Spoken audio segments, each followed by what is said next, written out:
उनको भी मैंने यहाँ देखा, उनसे भी मैंने बात की है, वो भी बहुत हर्षोल्लासित है। तो क्या आप जो हमारे व्यूअर्स ऑल ओवर वर्ल्ड हैं उनको इस उमा देवी के बारे में कुछ इतिहास बताएंगे जो कि बहुत सारे लोगों को पता ही नहीं है? सर, प्रकृति की गोद में स्थापित ये उमा भगवती का स्थापन एक प्राचीन स्थापन है। ये कश्मीर के सिद्ध पीठों में से एक है जी, जो प्राचीन इतिहास है इसका जी, कई आख्यान है जी। एक है कि उमा देवी जब जिसने दक्ष प्रजापति ने जो ये किया था, जिसमें माता सती ने अपने प्राणों की आहुति दी थी, वो जब उनको लेकर गए थे तो यहाँ पे कहते हैं कि उसके जहां जहां पर उसका कोई अंग पड़ा तो वहां पे कोई कोई सिद्धपीठ बन गया। यहाँ मान्यता है कि उसके बाल गिरे थे तो यहाँ पे उसकी एक तो ये स्थापन बना। दूसरा, उमा भगवती की सवारी कभी यहाँ से गुजरी थी तो ये भी एक आस्था है। तीसरा, कई लोगों का कहना है कि उमा देवी ने जब शंकर भगवान को प्राप्त करने के लिए तपस्या की है तो उसने यही पर की। ये शोध का विषय।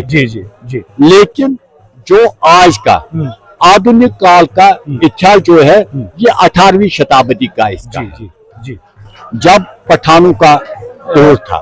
उस वक्त यहाँ पर शिवराम जलाली श्रीनगर के एक थे, यहाँ के कार्यदार थे, एक रेवेन्यू अफसर थे। वो पहले से ही भक्त भाव के थे और उनको एक बार वैराग हो गया, कहीं से वो शाली ले रहे थे, वैराग हो गया तो वैराग उसने नौकरी छोड़ दी। तो वो ये संदशुम यहाँ पर ब्राक के नजदीक है, वहां पर उन्होंने तपस्या प्रारंभ की। उस पर उमा भगवती की कृपा हुई, उनको रात को उनके दर्शन दे दिया और उनको प्रेरित किया कि वो उमा नगरी जाकर तपस्या कर ले। तो उन्होंने पूछा उनसे कि मुझे वो कैसे जगह मिलेगी, क्योंकि उन दिनों शायद सिर्फ यहाँ पर वन ही था। उन्होंने कहा कि आपको एक कौवा रास्ता दिखाएगा।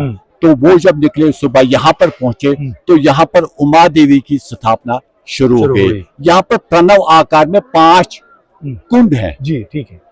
एक शिव शक्ति कुंड है जिसमें 2 स्रोत है, 2 ओजिंग्स है जो शिव और शक्ति का प्रतीक है। एक से गर्म पानी निकलता है और दूसरे से ठंडा पानी। और ब्रह्मा कुंड, विष्णु कुंड और रुद्र कुंड जैसे आपने देखा होगा तो ये है।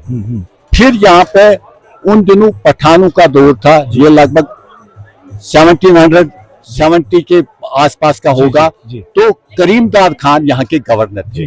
किसी ने उसको शिकायत की तो वो यहाँ पर अपना बेटा भेजा कुछ फौजियों को लेकर, लेकिन उन्होंने कहते कि शिवराम जी के कईयों की मान्यता है कि उसके साथ 2 बिल्लियां होती थी, उनको शेर लगे। तो वो वापस भाग गए। भाग कर जब उन्होंने किया फिर वो बीमार हो गए, वो आए थे अरेस्ट करने के लिए। तो जो हाजी करीमदाद खान था तो उसको किसी ने बताया कि ये कोई सिद्ध पुरुष है, उसने यहाँ पर सरेंडर किया। उसने देव यहाँ का प्रकाश देखा, उन्होंने मिरेकल देखा किसके, स्वामी शिवराम जी के। तो उसको 1-2 बीट का जंगल और लगभग 1600 कनाल जमीन यहाँ पर दान दे दी, अलाट की, जो कि इस स्थापना के लिए है। हाँ, तो इस तरह से यहाँ पर ये उमा देवी का स्थापन बना। फिर छोटा मोटा मदद यहाँ पर दूनी साहब थी, जो दूनी रमाकर बैठती थी। तो दूनी साहब थी जो कि 1990 तक प्रज्वलित थी, विथआउट कंटिन्यूअस थी। तो फिर जब आज जैसा आपको पता है पलायन हो गया, तो पलायन के बाद कैसे स्थिति हो गया, जहाँ पर यहाँ पर गुरु श्रेष्ठ परंपरा थी तो स्वामी सत्यानंद जी फिर यहाँ कर आखिरी महंत थे, जिनकी मृत्यु फिर जम्मू में हो गई। तो फिर एक ट्रस्ट बना। ये मंदिर भी आतंकिया से नहीं बच पाया। इसको डिस्क्रिप्शन हो गई, मूर्ति को खंडित किया गया और आर्कियोलॉजिकल इंपॉर्टेंस की जो पर यहाँ पर धर्मशालाएं थी उनको पूरा समझ लीजिए कि समार हुआ था। तो 1339 से लेके अभी तक कश्मीरी पंडितों के 7 एक्सोडसिस हुए हैं और हमेशा हमारे जो प्राचीन मंदिर थे, जो यहाँ की धरोहर थी, हमेशा जो अतिक्रमणकारी आतंककारी जो आए थे उन्होंने हमेशा ऐसा कुछ किया है। तो 90 के बाद भी ऐसा ही इस मंदिर का विशाल जो सिद्धपीठ है इसका हुआ है। जी आगे। ये मंदिर जो है जिसकी आप आज मूर्ति देखो, ये स्वामी स्वयमानंद जी ने लगभग 1970 के दशक में बनाया था। तो फिर यहाँ पर भी जैसे कि मैंने बताया कि वो मंदिर बनाएगा तो 2007 में जो यहाँ का उमा भगवती स्थापन ट्रस्ट था, उसने इसकी जो यहाँ पे डेस्टिनेशन हो गई थी उसको थोड़ा रोका, दीवार वगैरह, तो आहिस्ता आहिस्ता से तब से चला जो आप आज इसकी तो पिछले तकरीबन 15 साल यहाँ पे पहले जो थी उमा जयंती मनाई जाती थी और शिवराम जी का जग, उमा जयंती रामनवमी के साथ, और शिवराम जी का जग मनाया जाता था पोष मास में। और फिर जब मूर्ति प्रतिष्ठा हुई थी यहाँ पर भाद्र मास में, तो वो हवन भी यहाँ पर 1970 से मनाया जाता। अब आज दिन की मान्यता क्या है? बिल्कुल, जैसा कि मैंने आपको पहले कहा कि मूर्ति को यहाँ पर खंडित किया गया था, फिर लास्ट ईयर वो मूर्ति को पुनर्स्थापित किया गया, जीवादान दिया गया, प्रतिष्ठा किया गया। तो पिछले साल भी यहाँ पर minister of home, state minister of home Swami Nityanand Rai ji आए थे, उन्होंने भी यहाँ पर आशीर्वाद प्राप्त किया।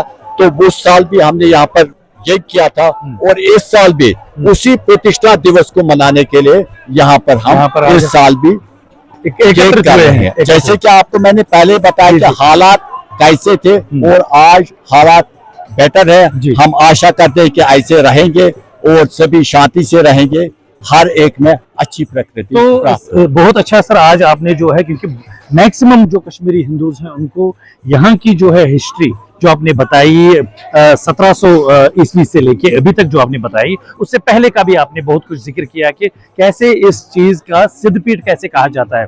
तो अभी जितने लोग यहाँ आए हुए हैं, मैं देख रहा हूँ कि लाइनें लगी हुई हैं, हवन चल रहा है, भजन कीर्तन हो रहा है, और हमारी जो मातृशक्ति है वो भी प्रसाद कर रही है, सेवाएं बहुत अच्छी तरह से जो आपकी संस्था वो कर रही है। और मैं देख रहा हूँ कि बहुत सारे लोग जो हैं श्रीनगर से, बारामूला से, और जो दूसरे संस्थाओं के भी जो अध्यक्ष लोग हैं वो भी यहाँ आए हुए हैं, वो भी अपने आप को गौरवान्वित आज फील कर रहे हैं। तो जो हमारा कश्मीरी हिंदू समाज कश्मीर से बाहर है, मैक्सिमम तो बाहर है, अभी कुछ जम्मू से आए हैं, लेकिन टेम्पररी तो परमानेंट कोई नहीं रह रहा है, उनके लिए आप क्या कहना चाहते हैं? माँ भगवती के क्या आशीर्वाद, क्या आप उनको देना चाहते हैं सर?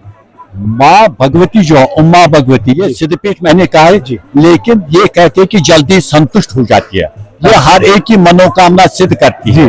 तो जो यहाँ आ सके उनकी भी मनोकामनाएं सिद्ध हो, और जो यहाँ न आ सके, जिनके मन में उमा देवी की श्रद्धा है, वो भी इसका आशीर्वाद प्राप्त कर सके, और हम सबों पर इसके आशीर्वाद रहे। जी, आशीर्वाद रहे। तो कश्मीरी हिंदू समाज को कश्मीर में पुनर्स्थापित होने के लिए कोई मैसेज देना चाहेंगे? मैसेज मैं जैसे बताऊंगा कि हालात कैसे थे और हालात कब है। हम आशा करेंगे हालात अच्छे हो जाएंगे और फिर से वो माहौल बने जिसमें कि हर एक शांति के साथ रह सके। तो यही मैं संदेश दे सकता हूँ कि हालात अच्छे बनने चाहिए। सतीश जी, आपका बहुत बहुत धन्यवाद। नमस्कार।